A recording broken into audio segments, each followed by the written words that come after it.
Assalamu alaikum viewers, hopefully you all are doing well. Welcome to my channel Multilingual. Today we are going to talk about a romantic era writer William Wordsworth and his beautiful composition which is he had been written in 1807, which is The World is Too Much with Us.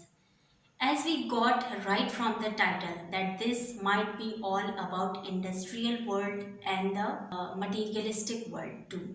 So, when we are talking about William Wordsworth, we set behind the St. Coleridge. This is something very unfair.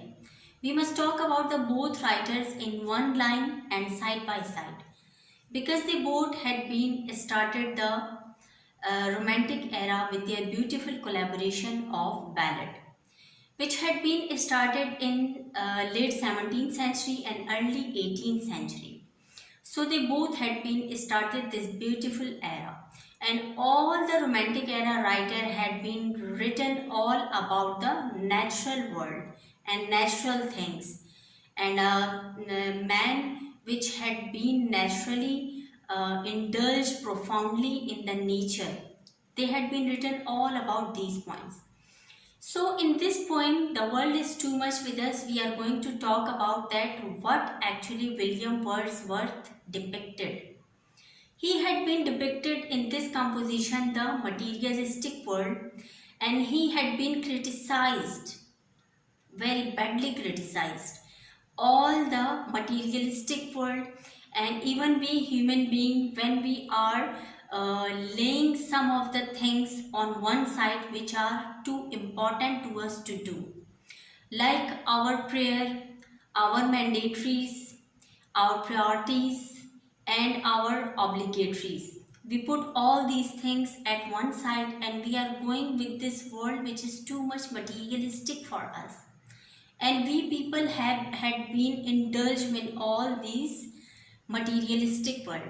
So actually, William Wordsworth talk about this time period of romantic era, that how people are profoundly indulged in this all materialistic things and in the materialistic world which is around them that time. So if we compare this poem by this in this era or with nowadays, what are the circumstances, what is the situation actually, so it's going to be too much correct, because nowadays we are also indulged with this materialistic era, in this materialistic world. Even we are not thinking all about our prayer, even we are not thinking all about our mandatory and priorities. So in this poem, The World is Too Much with Us, we are going to know about the connotation, denotation, and about the literary figure of speech. What had been written by the writer, what had been depicted by the writer. I am going to explain all these points. We will explain the connotation, we will explain the denotation. Connotation is actually going side by side with the critical analysis, and denotation is side by side along with the summary. So we can say that. So all these points are going to be discussed in this video, and be with me till the end. Do not skip the video, that you can get all the points easily. So let's go with me for the recording.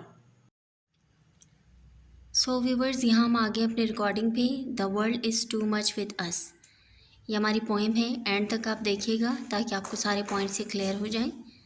सबसे पहले हम text को read करते हैं कि text में क्या है हमारे पास। The world is too much with us, getting and spending we live waste our power, little we see in nature that is ours, we have given our heart away a sordid boon, this sea that bears her bosom to the moon, the wind that will be howling at all hours, and are up gathered now like sleeping flower. For this, for everything we are out of tune. It moves us not, great God, I would rather be a pagan suckled in a creed outworn. So might I, standing on this pleasant lea, have sight of Proteus rising from the sea, और hear old Triton blow his wrath horn. Next हमारे पास points इसके हैं। Tone, सबसे पहले हम इसकी tone देखते हैं क्या है पोएम की। सो टोन हमारे पास है कंप्लेंट। जो स्पीकर है वो क्या कर रहा है, वो कंप्लेन कर रहा है। अब हम आगे देखते हैं कि वो कंप्लेन किस चीज़ के बारे में कर रहा है। Setting location of sea and nature view. Setting इसकी 2 टाइप की है, लोकेशन ऑफ सी भी है और नेचर व्यू है।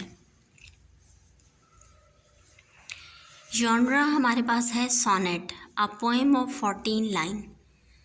जो जॉनरा है हमारे पास वो सोनेट है। सोनेट हम किसे कहते हैं, एक ऐसी पोएम जो कि 14 लाइन का कंसिस्ट होती है।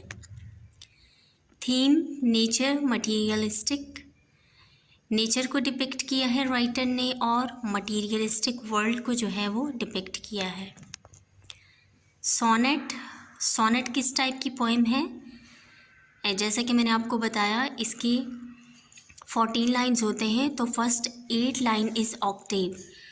इसके जो फर्स्ट 8 लाइन है उसे हम ऑक्टेव कहेंगे। And sestet last 6 line which is answer. First के जो 8 लाइन है वो ऑक्टेव है, लास्ट के जो 6 लाइन्स हैं दैट विल कॉल सेस्टेड। इसे हम सेस्टेड कहेंगे जो कि आंसर होता है और रेजोल्यूशन होता है। मीन्स हमारे पास फर्स्ट 8 लाइन प्रॉब्लम हो गया और last 6 line resolution. Speaker first person, speaker हमारा जो इस पोएम में है वो फर्स्ट पर्सन है। नेक्स्ट हमारे पास है purpose, criticism of materialistic world. अब पर्पस क्या था राइटर का इस पोएम को लिखने का, उन्होंने क्रिटिसाइज़ किया है एक मटीरियलिस्टिक वर्ल्ड को, लॉस ऑफ नेचर, नेचर जो कि हमसे लॉस्ट होता जा रहा है, and idea of spiritual pleasure, और स्पिरिचुअल प्लेजर का जो एक आइडिया उन्होंने डिपिक्ट किया है वो an enjoyment which nature gives, और ऐसी इंजॉयमेंट, ऐसी एक्साइटमेंट जो कि नेचर हमें देती है उसको डिपिक्ट किया है। नेक्स्ट हमारा है फिगर ऑफ स्पीच। हम देखते हैं इसमें पोएम में हमारे पास फिगर ऑफ स्पीच क्या क्या है। Personification, as we know that कि ये एक ऐसा ऑब्जेक्ट है जो कि ह्यूमन बीइंग का ऑब्जेक्ट है, लेकिन ये नॉन लिविंग थिंग्स को, किसी भी ऐसी चीज़ को दी जाती है। So personification used in the poem human object given to the flowers such as sleeping flower. तो यहाँ पे पर्सोनिफिकेशन किस ऑब्जेक्ट को दिया गया है, फ्लावर को, और पोएम में कहा गया है स्लीपिंग फ्लावर। तो इस तरह से एक ह्यूमन ऑब्जेक्ट है जो कि फ्लावर को दिया गया है। एल्यूजन, poem contains allusion of Greek mythology. So it is consist of stories about God.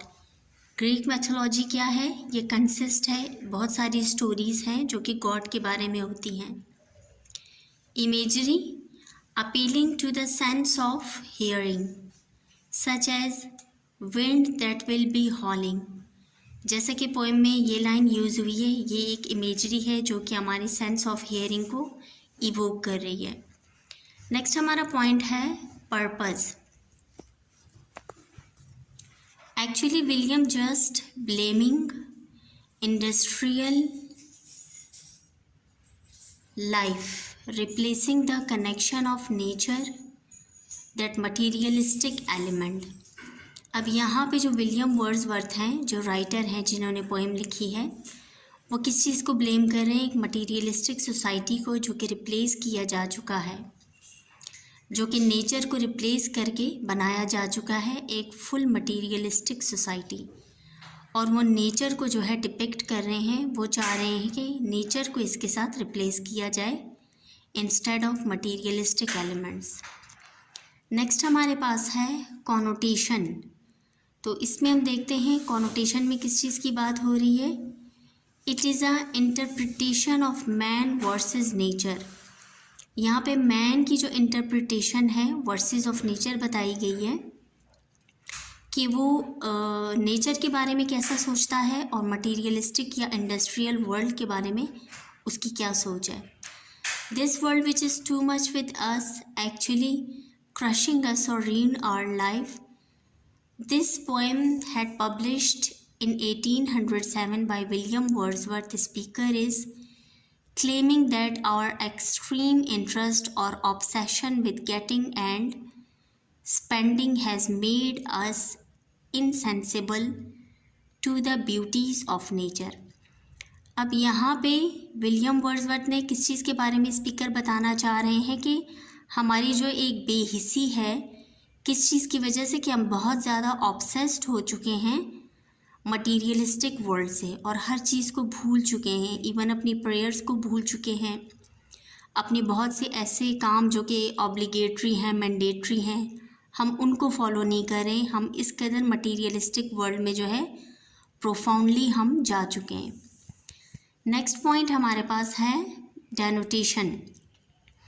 डेनोटेशन को अगर हम ये कहें कि ये एक समरी है तो ये गलत नहीं होगा, क्योंकि डेनोटेशन पोएम में एज इट इज़ जो है हम उसे एज इट इज़ लिखते हैं, बट कॉनोटेशन थोड़ा डिफरेंट होता है कि जिसमें हम रियलाइज़ करते हैं कि पोइटिक वर्ड्स एक्चुअली हैं क्या। सो डेनोटेशन में poem opens with a complaint saying that the world is out of whack sharp blow. ये एक शार्प ब्लो है एक world and that people are envying them by getting. अच्छा, यहाँ denotation में हमारे पास है poem opens with a complaint saying that the world is out of whack sharp blow and that people are destroying them by getting and spending. People do not have time for natural world. अब यहाँ पे as it is जो lines हैं वो बिल्कुल उसी तरीके से बताए गए हैं। डेनोटेशन जो है एक टाइप की हमारे पास समरी हो सकती है और कॉनोटेशन जो है ये हमारे पास एक क्रिटिकल एनालिसिस हो सकती है। तो इन दोनों में ये डिफरेंस है।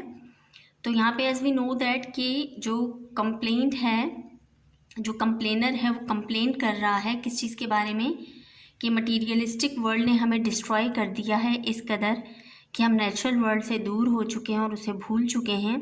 हमारे जो नेचुरल थिंग्स हैं हम उनसे काफ़ी दूर हो चुके हैं और हमारी लाइफ फुल टाइम मटीरियलिस्टिक हो गई है। इवन कि जो मैंडेटरीज हमारे हैं हम उन्हें भी फॉरगॉट कर चुके हैं और हमें ये भी याद नहीं है कि क्या काम हमने पहले करना है और क्या हमने बाद में करना है या उसे डिले करना है कि ये तो एक मटीरियलिस्टिक काम है तो इससे हम इतनी इम्पोर्टेंस क्यों दें। सो हम मटीरियलिस्टिक वर्ल्ड को ज़्यादा इम्पोर्टेंस देने लग गए हैं इंस्टेड ऑफ नेचुरल वर्ल्ड। सो यहाँ पे हमारे पास जो हमारे राइटर हैं विलियम वर्ड्सवर्थ वो इसी चीज़ को डिपिक्ट करके इसी चीज़ के बारे में बता रहे हैं। सो व्यूअर्स, होपफुली कि आपको वीडियो अच्छी लगी होगी और एक्सप्लेनिंग आपको अच्छी लगी होगी, सारे पॉइंट्स क्लियर हो गए होंगे।